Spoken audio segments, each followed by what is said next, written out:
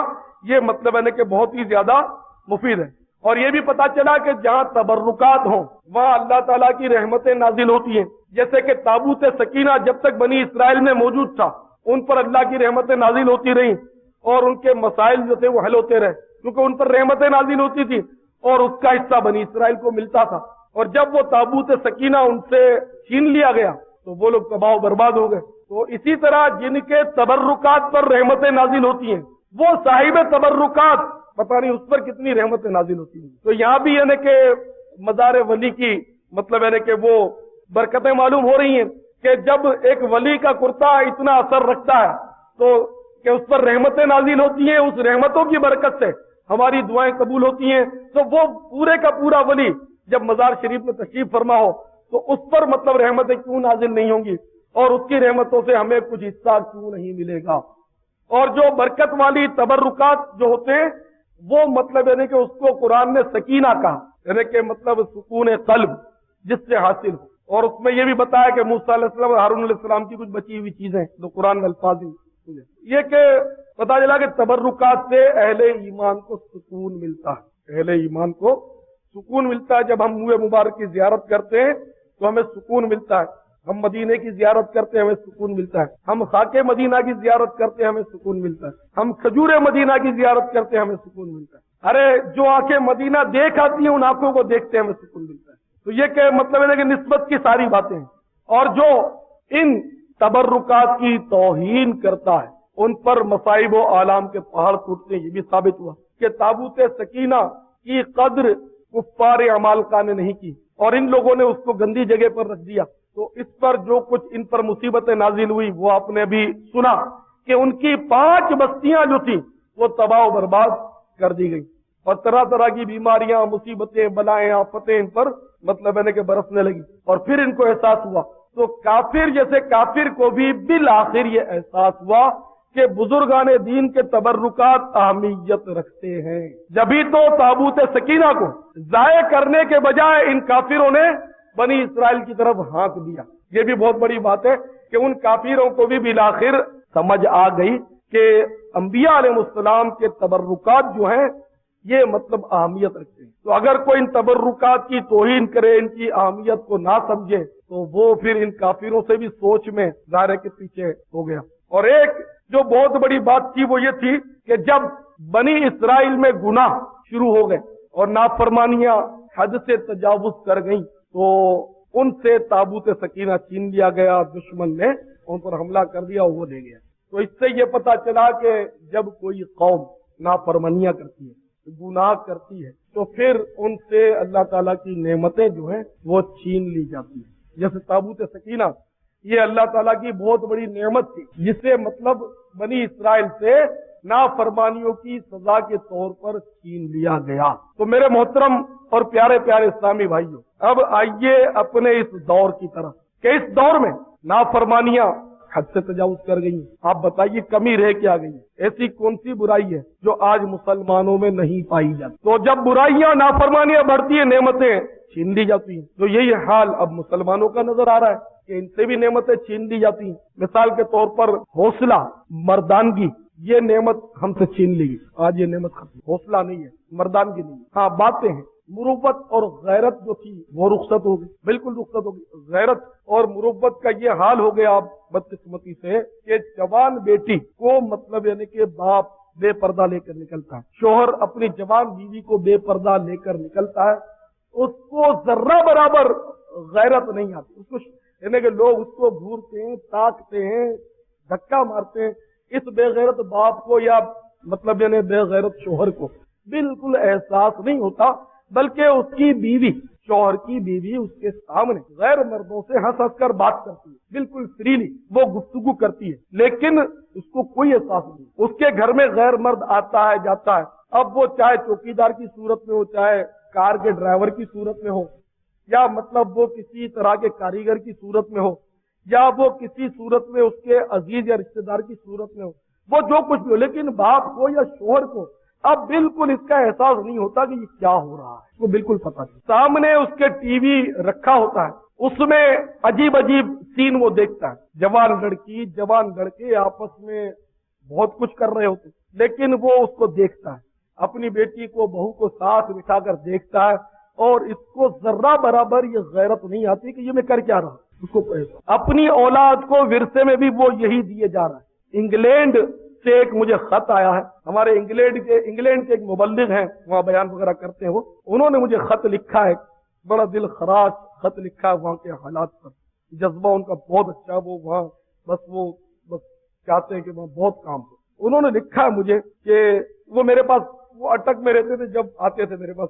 صرف ملنے کے لیے اٹک سے وہ میرے پاس آتے تھے کراچی، کبھی کبھی آ جاتے تھے اٹک سے صرف ملنے کے لیے، 1-2 روز یا 3 روز رہ کر وہ چلے جاتے تھے کراچی۔ اب وہ انگلینڈ میں آتے تھے، تو انہوں نے ایک سندھ کا واقعہ لکھا ہے مجھے، یہاں گلزار عید کے اجتماع بھی انہوں نے اٹینڈ کیے ہیں، انہوں نے مجھے لکھا ہے کہ آپ اس کو اگر مناسب سمجھیں تو دعوت اسلامی کے اجتماع میں گلزار عید میں بیان کر۔ بڑا عجیب و غریب واقعہ ہے، انہوں نے لکھا ہے، بادشاہ ہے ماشاء اللہ، کہ سندھ میں کوئی بزرگ مطلب ہیں، وہ ہے گوشہ نشین ٹائپ کے، لائٹ میں نہیں، لوگوں کی بکریاں چراتے ہیں، کسی نے ٹکڑا دے دیا کھا لیا، ورنہ پانی پی کر پڑے رہے، اور رات کو عبادت کرتے رہے، دن کو بکریاں چراتے رہے، اس ٹائپ کے بزرگ ہیں، عوام اس کو پہچان نہیں پاتے۔ اس بزرگ نے مطلب بتایا کہ ایک رات میں جب اپنے مشاغل میں تھا تو میرا دل نہیں لگ رہا تھا، میری عبادت میں دل نہیں لگ رہا تھا، تو میں چلا گیا قبرستان، اور ایک قبر کے پاس پڑا رہا، مجھے اونگ آ گئی، تو اس قبر والے پر میں نے نیند کی عالم میں دیکھا کہ عذاب ہو رہا ہے، اور وہ چیخ و پکار مچائے ہوئے۔ تو میں نے اس سے کہا کہ بھائی کیا بات ہے، تمہیں کیوں عذاب ہو رہا ہے؟ اس نے بتایا کہ میرے اور گناہوں کو تو معاف کر دیا گیا ہے، لیکن میں نے میرا ایک لڑکا ہے، اس کو میں نے دنیاوی تعلیم دی، انگلش وغیرہ پڑھا، دنیاوی تعلیم جو میں نے وہ لکھا ہوا دنیاوی تعلیم دی، اور اظہار یہ کہ اس کو دینی تعلیم نہیں دی، دین کا شعور نہیں دیا میں نے۔ اب اس کو کچھ پیسہ آ گیا اس کے ہاتھ میں، تو وہ لے آیا ٹی وی۔ اب جب وہ اپنے گھر میں ٹی وی چلاتا ہے اور مجھ پر عذاب شروع ہو جاتا ہے، جیسے وہ ٹی وی بند کرتا ہے عذاب بند ہو جاتا ہے۔ تو اس بزرگ نے پوچھا کہ بھائی آپ کا گاؤں کون سا ہے، کہاں رہتے ہو؟ تو اس نے گاؤں بتایا، کچھ وہیں قریب کا کوئی گاؤں تھا، مطلب وہیں قبر تھی، اور مکان کا پتہ دیا اس بزرگ نے، لڑکے کا نام ہولیا سب دیا۔ تو وہ بزرگ جب بیدار ہوئے تو کہتے ہیں کہ میں اس کے گاؤں گیا اور اس کے لڑکے کو تلاش کیا، تو واقعی جو کچھ نشانیاں بتائی گئی تھی وہی لڑکا مجھے مل گیا۔ تو میں نے اس سے وہ اپنا خواب سنایا اور اس کو سمجھایا کہ تمہارا باپ تمہاری وجہ سے تکلیف میں، تمہارا باپ تمہاری وجہ سے تکلیف میں، اور وہ بیچارہ اب نادم ہے کہ تمہیں ان گناہوں سے اس نے تعلیم نہیں دی بچانے کی۔ اب تم اپنے باپ پر ترس کھاؤ اور مہربانی کر کے ٹی وی سے جان چھڑاؤ